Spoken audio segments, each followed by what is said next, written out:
Hay dos personajes que asoman en las Escrituras hoy, concretamente en el texto de San Mateo, que son Moisés y Elías. ¿Quiénes son estos dos personajes? Pues Moisés, creo que todos de una o de otra manera lo conocemos, es el libertador de Israel, es aquel que logra liberar al pueblo después de la esclavitud, ¿no es cierto? Es también el que entrega y hace la alianza del pueblo de Israel, juntamente cuando en el desierto les entrega las tablas de la ley como la voluntad de Dios, y es también en el que durante el tiempo de peregrinación por el desierto va haciendo esa alianza a través de las leyes que el Señor va motivando en su corazón y en su entendimiento. Entonces es la ley, es la representación de la voluntad de Dios. El otro personaje, ¿quién es? El otro personaje es uno de los grandes profetas que después que el pueblo había perdido prácticamente toda su fe, se había desvirtuado, se había alejado de Dios para adorar a falsos ídolos, estaba también confundido y temeroso porque pasa a ser dominado una y otra vez por imperios paganos, con una fuerza increíble, inclusive llegando a extremos por la pasión y por el celo de Cristo, por el celo de Yahvé, logra conseguir que el pueblo se vuelva a Yahvé y deje esos caminos de desviación que estaban teniendo. Entonces, no es cualquier profeta, también es el profeta que antes de Jesús hace la multiplicación de alimentos, del pan. Es también el profeta que logra resucitar un muerto antes que Jesús. Es decir, es la premonición de lo que vendrá ya en el Mesías. Es un breve esbozo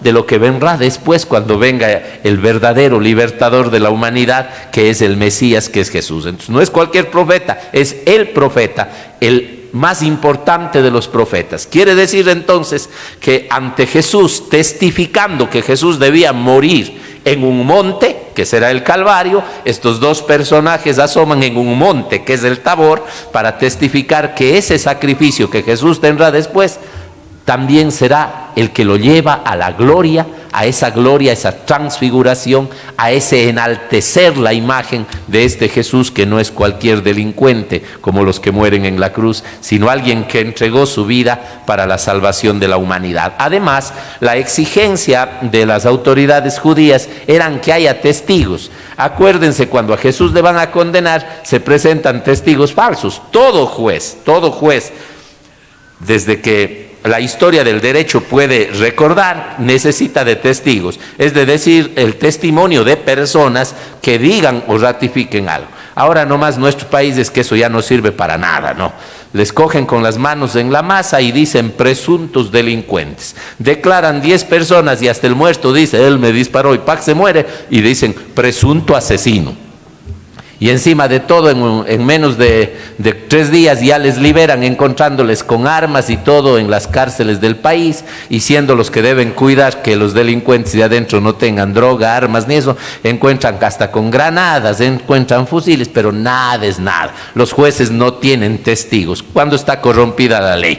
Pero en cambio, en un ámbito del derecho del judío, tenían que ser 2 personas. ¿Por qué? Porque el uno podía venderse. Siempre han habido testigos vendidos, pero por lo menos con los dos ya no. Entonces, al ser Moisés, representante de la ley, y Elías, el representante de los profetas, que testimonian que ese Jesús que va a morir, que va a padecer, es también el que va a resucitar y es el Mesías, entonces no había para qué dudar. Pero aquí se da algo muy interesante que hace Mateo, ¿no? Hasta aquí ustedes esto pueden encontrar en cualquier estudioso así un poco de la Escritura. Pero hay algo bien interesante en San Mateo que a mí siempre me llamó la atención cuando estudié esta parte, ¿no? Aquí Jesús, y lo decía Fernando Vega, que fue uno de los que profundizaba esta temática cuando trabajaba aquí en el seminario, ¿no? Él decía lo siguiente: aquí en cambio Jesús ya no solo tiene esos 2 testigos, ahora él va con 3. El primero Los dos primeros testigos son de la antigua alianza, pero los nuevos testigos son Pedro, Santiago y Juan, los líderes de la iglesia. Aquellos que en la segunda carta, en la segunda lectura de la carta de San Pedro, que escuchamos hoy día, lo va a manifestar clarito San Pedro cuando dice lo siguiente: cuando les anunciamos la venida gloriosa y llena de poder de nuestro Señor Jesucristo, no lo hicimos fundados en fábulas hechos con astucia, sino por haberlo visto con nuestros propios ojos. En efecto, Dios, lleno de gloria, dijo: este es mi Hijo amado. O sea, duden si es que quieren, nosotros lo vimos, nosotros lo oímos en ese monte santo donde se transfiguró. Nosotros somos testigos de aquello que pasó. Ser testigos, esa es la palabra clave hoy día. Jesús tiene sus testigos, la ley y los profetas y los apóstoles. Ahora, ¿quiénes deben ser esos testigos de un Jesús resucitado, de un Jesús transfigurado? Nosotros. ¿Saben por qué? Porque a nosotros también se nos llama a recobrar esa imagen que el pecado, que el demonio, que el mal nos está quitando. Y lo voy a decir con ejemplos claros. ¿Qué ser humano de los que tenemos que lamentar hoy el dolor, que se ha vuelto un delincuente, un ladrón, que está en la cárcel? ¿Cuántos de estos no fueron buenos e inocentes?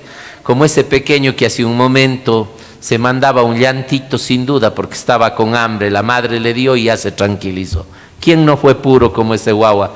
¿Quién no tuvo la inocencia y la ingenuidad como estas dos pequeñitas que están ahí dormidas en los brazos de quienes saben les cuidan con amor? A ver, ¿quién de ustedes o yo no fuimos tan inocentes, tan buenos y tan nobles alguna vez en nuestra vida? ¿Quiénes de los que en estos centros se levantan, porque son centros dominados por el mal, a destruir, a matar, a desmembrar personas, quiénes de ellos no fueron algún día gente noble y buena?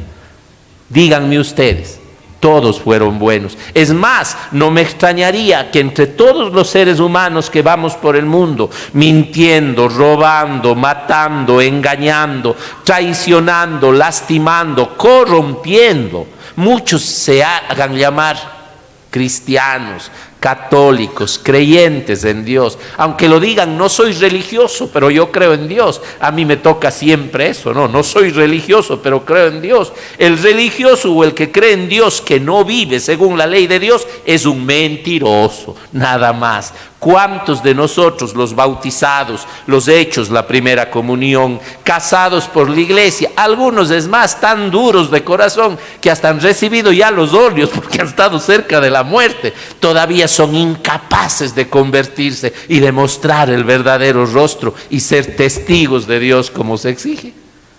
Toda esa gente fue buena, todos fuimos buenos un día. ¿Qué nos pasó? Que llegó algo tremendo que para mí es contrario a la transfiguración, que es la desfiguración del pecado. El pecado desfigura la imagen, como el golpe que va asestando nuestro rostro, como los años, como los rayos ultravioletas del sol, como esas manchas que nos van cayendo en la cara. Todos un día éramos radiantes y ahora ya tenemos la piel vieja, arrugada, con las patas de gallina, y algunos no solo las patas, ya tienen plumas completas, tenemos, ¿no es cierto? Ya claro, pues si los años pasan y dejan en nosotros huellas imborrables, y entonces asimismo nos ha hecho el mal, ha ido desfigurando la imagen del Hijo de Dios.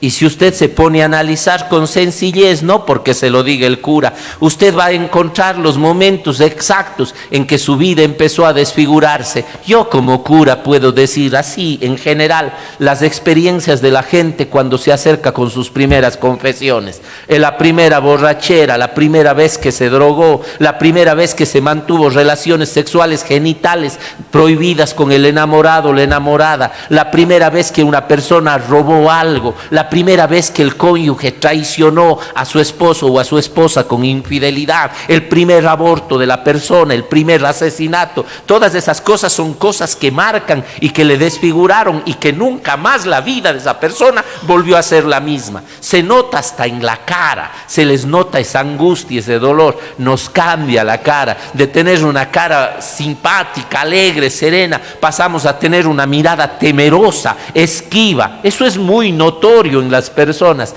Cambian. Yo les digo a los jóvenes a veces, si no necesitamos que nadie nos diga, bastaría con vernos en el espejo para saber cómo estamos llevando nuestra vida. Si a veces ya solo estamos hueso y pellejo, y no es necesariamente porque no nos den de comer, es muchas veces porque nuestra vida, como algunos suelen decirme, padre, estoy viviendo muy desordenadamente.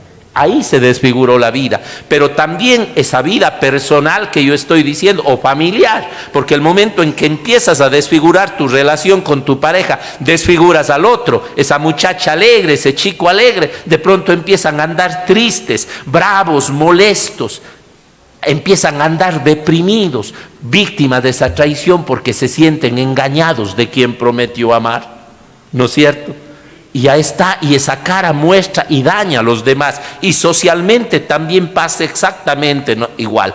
Nosotros elegimos, y desgraciadamente digo nosotros, porque también soy parte del problema y me he equivocado duro y creo que nos seguiremos equivocando. Elegimos a veces a personas que en vez de gobernar para el bien, que en vez de gobernar para Dios, empiezan a hacer malo y transforman la sociedad. ¿O acaso ustedes hoy y yo no añoramos el poder salir tranquilos a las 10, 11 de la noche caminando hacia nuestras casas? Ya no se puede hacer eso porque esta sociedad también está desfigurada por el pecado de aquellos que poco a poco han ido legitimando la violencia, legitimando la droga, legitimando la muerte, legitimando la corrupción, la injusticia institucionalizada. Allí está, no es sino el reflejo de personas desfiguradas por el mal, que han desfigurado su relación familiar, su relación social, y todo se va dañando. Y entonces uno dice que feo es ese lugar. Y claro, en tierra de nadie se vuelve feas hasta las calles,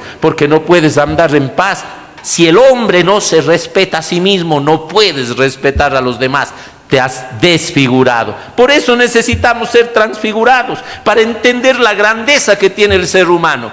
En las mitologías antiguas, Dios no tenía la forma humana. En cambio, en la teología judía y en nuestra católica, Dios es la imagen encarnada en el hombre. Por eso en la primera lectura del libro del profeta Daniel dice, ¿no es cierto?, que en el juicio final se vio que se acercaba el anciano de muchos siglos, que es el Padre Eterno realizando el juicio final, alguien semejante a hijo de hombre. Y también hoy Jesús nos está enseñando que esas dos imágenes celestiales, ya porque habían muerto, Moisés, Elías, ya estaban fuera de este mundo, habían desaparecido cuando sonó la voz del Padre que decía, este es mi hijo amado. Y cuando esos discípulos levantaron la cara, ¿a quién vieron?